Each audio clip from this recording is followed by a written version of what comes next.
My name is Brenda Bates, Medicine Woman, and thank you for tuning in. I'm here with Jennifer. So we just had an interview the before, and now she has offered to help me show you what a one-on-one session is. Now, we already spent 45 minutes talking. I first gave her a reading, and a reading is very much, I look at the color, see where you're losing energy, and I tell you about why you're doing it. Sometimes I see the physical and can see whether the energy is moving, flowing, or stagnant, what's happening. Having to give her analogies to get her in the state of mind of understanding what her body's doing so she can get more into the knowing of who she is. We talked about associating herself in the situation and disassociating herself in the situation. And while she did this, she took notes. Now we're going to turn it over to her, but it's what you perceive, it's what you need to hear, and it's what you're comprehending. So we're going to see where she is, what she's learned from this 45-minute session. Thank you. You told me that my second chakra is closed off and it's not spinning, actually on one side, and the other side has too much energy coming in, and they're not balanced, so they're off. You also told me that I'm running the right and wrong program, which I give myself clues when people tell me that spiritual healing is voodoo or whatever it is, that then shuts me down. You know, because I want to move forward, but then it shuts me down. So I'm doing the right or wrong because I don't want to be wrong. I want people to like me for who I am, but I want to be the right person.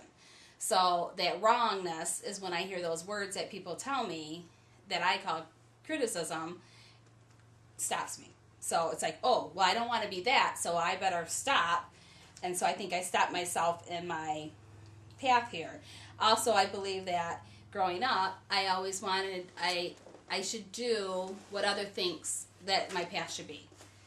I can't stand on my own to do my own, but I better do what everyone else wants to do because that's the right thing to do. You also mentioned that my 1-year-old strategy is following the path, what everybody else wants for me, but not what I want for myself.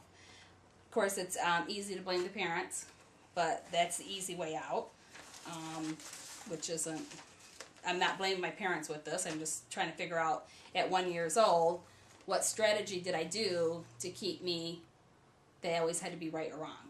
What was it? Because I'm continuing it right now. And I believe it is part of me that wants to move forward, but then that part of me that says, no, I can't. And that's probably the too much energy and not enough coming through that I'm struggling, that conflict that I have inside myself. Also that I also run with the fear that I can't control events, I don't have any trust, and that I'm hopeless. So I want to hide and shut things down.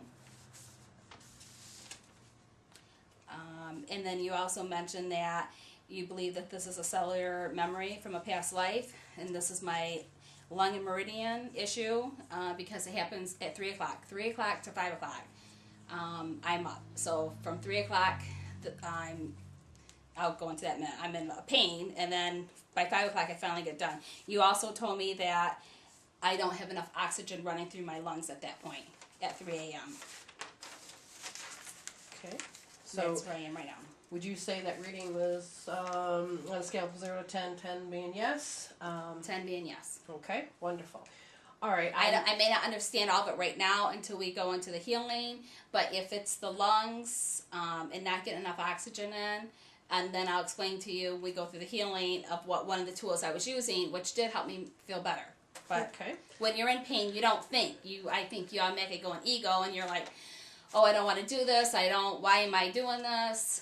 So how you do anything is how you do everything. Okay, so what I'm going to have you do now is that I want you to tell them, what did you come to see me for? Okay. 3 o'clock for the last week, 3 o'clock in the morning, I am wide awake with very severe pain. Where I would go to the ER if I was an ER person, but I don't want to go to ER. Let me ask you a question. What was your old pattern when you were in pain? Were you in the hospital a lot? Were you in the doctor's office a lot? I was probably in the doctor's office a lot because I figured they could take care of it for me. Tell me what's going on. Why is this going on? Because before you thought if you didn't, you would die. Probably because the doctors have all the answers, right? Okay. All right. But I'm waking up at 3 every morning, and it's intensifying every night. Where I was taking something a little bit to get me through, and I really want to take these big potent. And plus, I'm also thinking my body is screaming at me. It's not talking to me anymore because it was just talking to me about 2 weeks ago. Now it's screaming at me, saying, "Hello, there's an issue here. We need to pay attention to it." I get frustrated because I go in ego at first and think, "Oh my God, you got to be kidding me! I need to go to sleep. Everybody's asleep, and I'm still awake, and I'm in this excruciating pain." And then I get myself calmed down. So the last 2 nights I've calmed myself down by using some tools, but I'm done with this. I need to know what's going on, and I need this to stop. This is not the way I want to live life. How was your thought patterns? Oh, I was in fear. I was frustrated. I was angry. I was trying to send love and light and all this, infinite love and gratitude, but... How did that interfere with your next day's event? School, work, whatever it is you have to do? Well, I can't get up in the morning because I am just going to sleep about 5, and when everyone's getting up, my body is just now relaxing where I am sleeping a nice sleep. So I don't really function. If I have to go and work the next day, and I've got to take pills the night before because I can't take a chance I'm going to be up all night. Well, one of the things I remember is that you had to be the best mom, super mom there was. But you're okay now that you can trust that your kids can be kids. And that you can have your husband actually help you. Yes, as a matter of fact, one day this week, I and my husband knew I was up. I don't think he realized I was up for that long of a period, but I couldn't get up. I mean, he even told my son to go get a glass of water and put water in me, and I was like, I'm just relaxing, I'm just going to sleep, please let me be. And then they took care of themselves. Everybody did whatever they did, and they let me sleep. And everything went fine for them, right? Everything went fine. But before, you would have to talk yourself up and get in to do it, and that no one else could do it right, or that... I would panic because, yep, that was my job. I am the mother, I am to take care of them. Okay, and if you didn't do that, were you afraid that you were going to get yelled at? Possibly, or I'll hear the backlash from everybody else that... Okay. Get up. Why do you sleep all the time? Why are you sleeping? Why aren't you up? The criticism and everything else. Okay, so is there anything else we need to know of why you came to see me? I really like to know what this issue is. Okay. Because this is in my face.